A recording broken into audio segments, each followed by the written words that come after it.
What's going on YouTube? This is your boy EmeryReigns here. Hope you guys are all doing well. It's the first video that I've made since I told you guys I tested positive for COVID. If you guys didn't see my updated video talking about that, I did let you guys know that I am COVID free at this time. I did want to have a discussion with you guys talking about Dead or Alive 4 in comparison to Dead or Alive 6. So you guys are probably wondering, why the hell is this guy comparing Dead or Alive 4 to Dead or Alive 6? Well, we're not really going to get too much into gameplay. Yeah, sure. Dead or Alive 4's gameplay was really fluid. As far as when you're looking at the game, it was really, really easy to look at. It was easy on the eyes. It was a pretty game. It had a lot of pretty stages. The character models for the time period were very good. Honestly, in my opinion, the only thing that hasn't aged well with Dead or Alive 4 is definitely the character models. Like, they don't look terrible, but as far as like the hair textures and things go, the hair textures in that game were terrible. Some of the skin textures were a little outdated, but the game still looks good. But what I wanted to talk about is the developer support that we got for Dead or Alive 4 compared to Dead or Alive 6. I think that's like the biggest key point in comparison. I always compare DOA 6 to DOA 4 in the sense of, I think that the art styles are similar in a sense of, how DOA 5 went that art style direction where it was very realistic and they wanted to add the dirt effects to it and stuff, and I'm okay with that. But it wasn't Dead or Alive 4, right? Like, Dead or Alive 4 had that very pretty unique looking gameplay, pretty unique looking art style, and like they kind of look like anime characters. The game was really pretty. We can all admit that. Dead or Alive 6 is really no different. I'd say DOA 6 did a good job of balancing that realistic look with that whole anime, classic, colorful, pretty look that we're used to with DOA, right? I think DOA 6 did a great job of that. However, when we're talking about the game in a sense of being supported by the developers, DOA 4 and DOA 6 shared kind of a similar fate with that. The real reason, the whole purpose of this video is to talk about why the hell did DOA 4 last so long compared to Dead or Alive 6. I don't know if you guys know this. I don't know if you guys were around during this time period, but DOA 6 came out in the December, I want to say, of 2005, which means that the game really started to pick up steam in 2006. We didn't get a new DOA game until 2012. We played that game for over 6 years. We didn't get a DOA 4 Ultimate. We didn't get a DOA 4, last round. We just had DOA 4. Not only did we just have DOA 4, but we didn't even get an update for DOA 4. We got one balance update, and that was really to fix a bunch of the bugs in the game. And that was very early on. We never got an update for DOA 4. Literally, we played the exact same game for 6 years, bro. Literally with no new character updates, no new stage updates, no update to fix the lag in the net code, to fix any existing moves in the game. Imagine them coming out with some broken shit like they did in DOA 5 or DOA 6 where Nico's forward kick was, her forward kick string on free cancel was like -1 or -2 on block, whatever it was. That should have never been like that, but they actually ended up fixing it, and I forget what it is now, but it's definitely more plausible. Imagine them coming out with a move that needs to be fixed that is never going to get fixed throughout the entire game's lifespan, right? So we had DOA 4 and played the exact same fucking game for all those years. But what made us play that game so long? Like, 6 years is a long time to be playing the same game with no updates and no nothing. It's a fighting game, right? So what made me in particular be able to play DOA 4 for that long and kind of just be like, I'm going to keep playing this game? Whereas we have a game like DOA 6, it hasn't even been out for 2 years yet. It's coming up in 2 years in March, but it hasn't even been out for 2 years yet. And we're already all so sick of this game. And not only, is there newer content that they came out with in the game. Obviously, we got new characters. We're going to get into that discussion a little bit. But what makes DOA 4, what made it so much more playable than DOA 6? When DOA 4 didn't even have a fraction of the content that Dead or Alive 6 had in it, right? So I have here the list of DOA 4 stages. So these are just some of them to name a few. But we have 999 meters, which wasn't called that in DOA 4. I forget what it was called. I think it was called the helipad or something. I forget what the hell the name of the stage was in DOA 4. But some of the stage names were changed for the DOA Dimensions version. Oh, Doa Tech headquarters. Tri-Tower Heliport. That's what it was called in DOA 4. So these are the names of the stages changed because they were updated in DOA Dimensions, but there's still going to be stages from DOA 4. So we have the Bio Lab, we have 999 meters, which is the helipad. Kyoto and Bloom, Crash Club, the Halo Nassau Station, the Ninja Hideout, DWA Coliseum, which is obviously DOA 5 and DOA 6 as well. We have the Dojo. We have Savannah Safari. We have Seaside Market, Eternal Helix, which is the Helena story mode stage there. As you can see, the Great Hall. That's what it was. It was changed to Eternal Helix in DOA Dimensions. Experimental Playground, Temple on the Mountain, Whitewater Valley, which was called something different. It was called Waterfall Valley in DOA 4. And there was Gambler's Paradise, right? So let's count the stages. One of the biggest complaints that we get for people from DOA 6 is that there's no stages in it. But let's count the stages in DOA 4, right?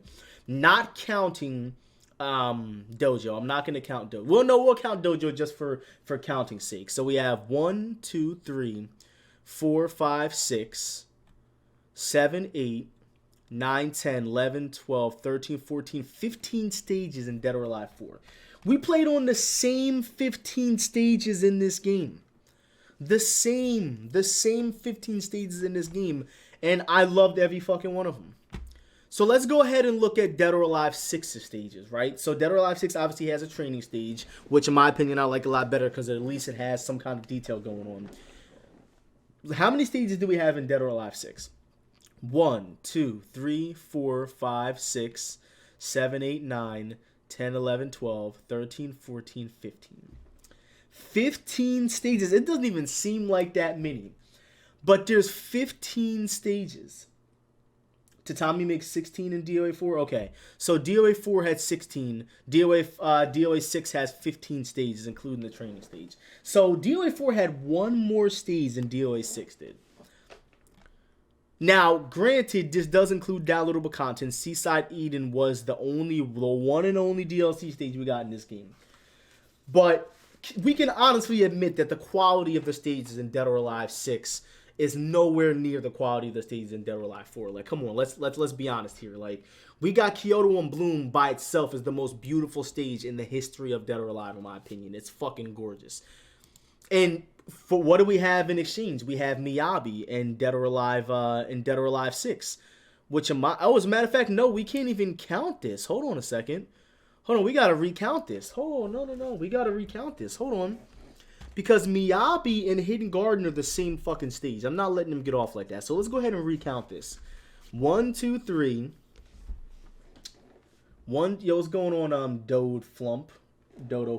1, 2, 3. 4, 5, 6, 7, 8, 9, 10, 11, 12, 13, 14. So we have 14 stages compared to 16. For some reason, they have Hidden Guard and Miyabi listed differently. In my opinion, they're the same stage because they're tier stages. But that's not really that big of a difference in the number of stages. 14 and 16 is not huge, right? It's not like it's 20 and 10 or 20 and 15. It's only a 2-stage difference. It's not that big of a deal. Quality of stages, obviously DOA 4 quality stages was way better than the quality stages of DOA 6. Now let's look at the base characters that came out in each game. We're talking about from a base model because we're talking about with no DLC, right? We're talking about with no DLC, right? So let's look at what we have in DOA 6. We had Kasumi, Zack, Tina, Helena, Bass, Mila, Ayane, Diego, Bayman, Janli, Leifeng, Hitomi, Rig, Christy, Hayabusa, Hayate, Murray Rose, Hanoka, Nico, Kokoro, Lisa, Brad, Elliot, Rido. Neo was pre-order, right? And FaZe was pre-order, right? So I'm going to have to count them as base characters because you could get them when the game first came out. So Phase 4, and that was it, right? We didn't have Kula yet. We didn't have Momiji or Rachel yet or Tamaki. So how many characters is that? That's 1, 2, 3, 4, 5, 6. So that's how many characters in each row? We have 1, 2, 3, 4, 5, 6. Is that 7 characters? 7, 14, 21. And then there's 21, 2, 3, 4, 5, 6. So there's 26 base characters. I'm trying to make sure I'm doing that right. Like that's 26 base characters that the game came out with, right? So that's a pretty good amount of characters for a base, right? 26 characters. So let's look at DOA 4, 22. 22 characters when the game first came out. So 22 and 26. DOA 6 is how much older than DOA 4? DOA 4 came out in 2005, right? DOA 6 came out all the way in 2019. That's a big fucking difference in years. And for there only to be 4 more characters in a game that's that much newer, and like look at the characters that are still here. I mean, the only characters that are not in the game anymore is Ian, Genfu. So like pretty much all these characters right here. So that's 5. That's 5 characters. That's really not that big of a. I mean, that's really not that big of a difference. Even if you take away those 5, because it's been this many years. But even still, 22 characters on release compared to the 26 characters that we got in DOA 6. So I can't even say that it was the amount of characters. Like, yeah, there's a lot of hardcore Iron players. There's a lot of hardcore, Spartan characters, but we knew Spartan wasn't coming back. Come on, we knew that character wasn't coming back again. So is it the characters that made us play DOA 4 so much more? Is it the better variety of stages that we had in DOA 4? Or is it the actual gameplay? Let's talk about the gameplay. We all know that the gameplay in DOA 4 was a little suspect, right? But is it the gameplay that made us play this game for so much longer than DOA 6? You know, is it the gameplay? Is it this? Is it this fast-paced? Let me just low counter out of everything. Look at how fast that man low countered out of that. Oh my god, he left Hayabusa unsafe. Hayabusa couldn't even react to that, how fast that low hold was. Damn, god damn, look at the damage. Oh no, this is Master. This is Lopedo versus Sakurai.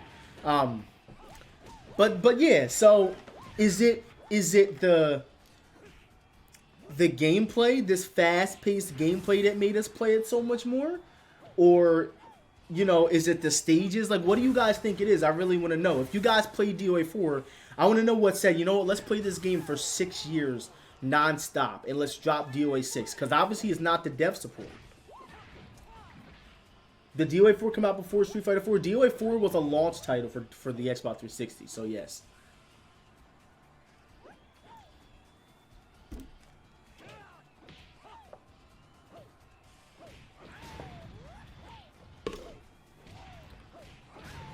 Yeah, it was a launch title.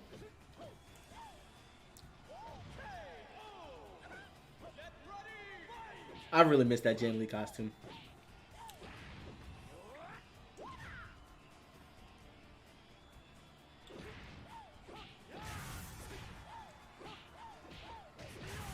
Hayabusa was so fucked up in this game, bro. Just watching this shit, Hayabusa was so fucked up. Oh my god, he just went under a fucking mid kick. Alright.